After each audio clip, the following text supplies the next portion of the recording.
안녕하세요. 반갑습니다. 말씀을 사모하는 여러분, 성경을 하루 한 장 내지 두 장 읽어서 성경을 통독하는 프로그램에 찾아오신 여러분들을 환영합니다. 여러분, 사람이 하루하루를 살아가는 하루의 삶이 좀 지루하게 느낄 수도 있습니다. 아무런 일의 변화도 없이 하루가 지나가고 그럴 수 있습니다.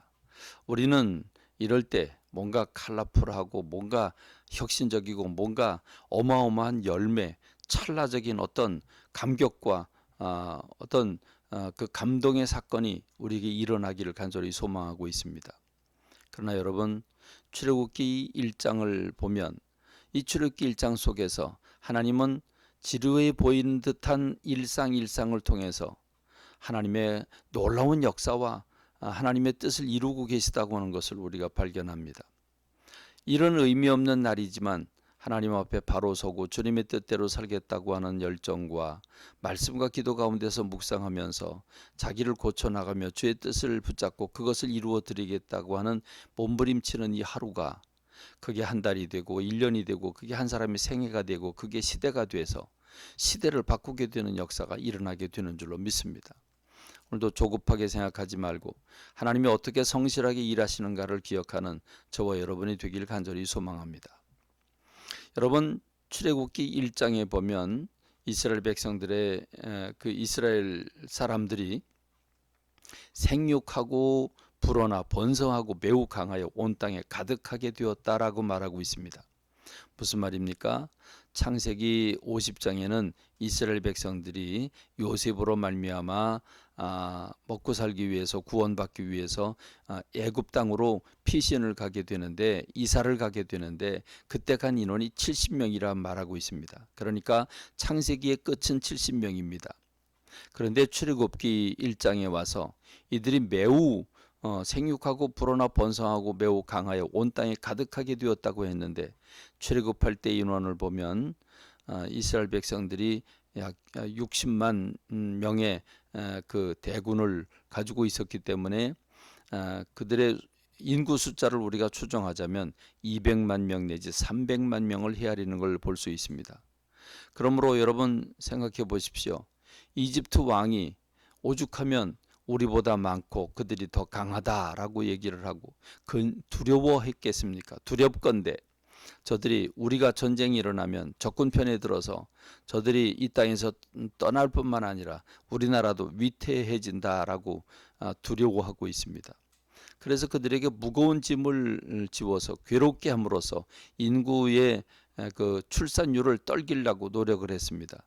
그래서 국고성 비돔과 라암셋을 건축하게 하는데 노예로 심하게 부렸지요. 그러나 놀랍게도 성경은 이렇게 보고해주고 있습니다. 이스라엘 백성들이 학대 받을수록 더욱 번성해졌다라고 말해주고 있습니다. 그래서 이집트 왕이 근심을 하지요.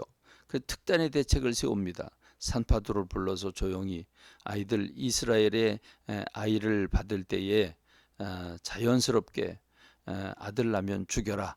그리고 딸 나면 살려서 노예로 키워라. 이렇게 명령을 내리지만 이 놀랍게도 이 산파 두 명이 하나님을 경외함으로 그들이 지혜롭게 처신하여 이스라엘 백성들을 보호해 주지요. 그러자 특단 최악의 대책을 세웁니다. 이집트 모든 백성들과 모든 군대를 풀어서 이 이집트 전역에 흩어져 살고 있는 이 이스라엘 사람들이 아기를 낳으면 무조건 강제로 아들 낳으면 죽이고 딸 낳으면 살리라고 하는 특단의 명령을 내리게 됩니다.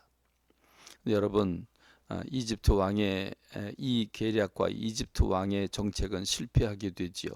왜 그렇습니까?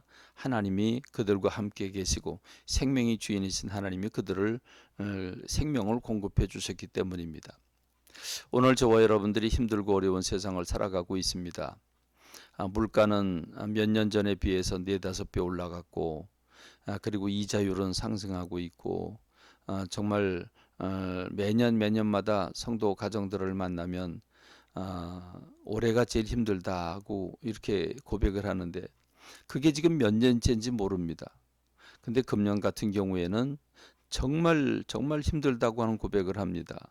그렇습니다. 시대가 어렵습니다. 그런데 여러분, 이렇게 어려우면 어려울수록 오늘 이스라엘 백성들이 무거운 짐을 지고 괴롭게 함으로써 출산율을 떨기게 했음에도 불구하고, 노예처럼 아주 심하게 아기를 낳지 못하게 했음에도 불구하고 학대받을수록 더욱 번성했다고 하는 것처럼, 세상이 힘들면 힘들어질수록 하나님이 믿는 백성들의 가정의 자녀들을 빛나게 하시고, 믿는 백성들의 사업장을 지켜주시고, 믿는 백성들을 더욱 직장에서 빛나게 하시고, 이웃에서 빛과 소금의 직분을 감당하게 하는 놀라운 일들이 일어나게 되기를 간절히 소망합니다. 그렇습니다.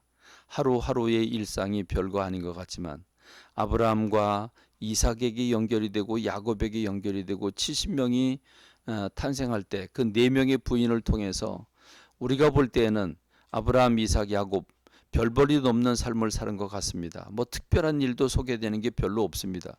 그들이 적어도 아브라함 175년, 그 다음에 이삭이 140, 야곱이 147세, 이렇게 그 100년이 넘어가는 그 세월을 사는 동안에 그들이 별 볼 일 없는 것처럼 살았습니다. 그런데 여러분, 그러나 그 하루하루는 하나님이 함께하는 삶의 연속이었고, 하나님이 이스라엘의 인구를 어마어마하게 번성하게 하는 하나님이 일하시고 계시는 그런 시간들이었습니다. 그래서 아브라함부터 이삭까지 흘러가는 이 70명이 되는 데까지 약 200년 걸리고, 또 애굽으로 이사를 가서 400년이 걸리는 동안에 이 70명에서 200만 명으로 늘어난 놀라운 역사가 있었던 것처럼, 오늘 믿는 사람들을 통해서 하나님께서 영광 받으시고 믿는 백성들의 가정을 보호하시고 인도하시기를 간절히 소망합니다. 이런 믿음을 가지고 오늘도 말씀 안에서 특별한 일이 일어나지 않는다고 할지라도 하나님을 바라보고 성실하게 말씀과 기도 가운데서 주님을 바라보고 오늘도 주의 뜻대로 살아가는 저와 여러분 되길 바랍니다. 감사합니다. 말씀 맺겠습니다.